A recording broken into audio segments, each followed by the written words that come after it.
رسالة من قطة. أنا مجرد قطة شارع موجودة في كل مكان حولك. سأمر بجانبك وربما حتى لن تلاحظني، أو قد تشمئز مني فتضربني أو تقتلني، لكنني مجرد قطة ولدت في الشارع، ومنذ يومي الأول وأنا أعاني وأصارع لكي أعيش.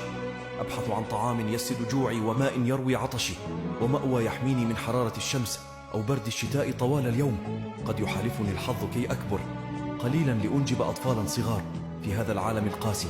أحميهم بكل قوتي وأعاني كثيرا لكي أوفر لهم القليل من الطعام، ولربما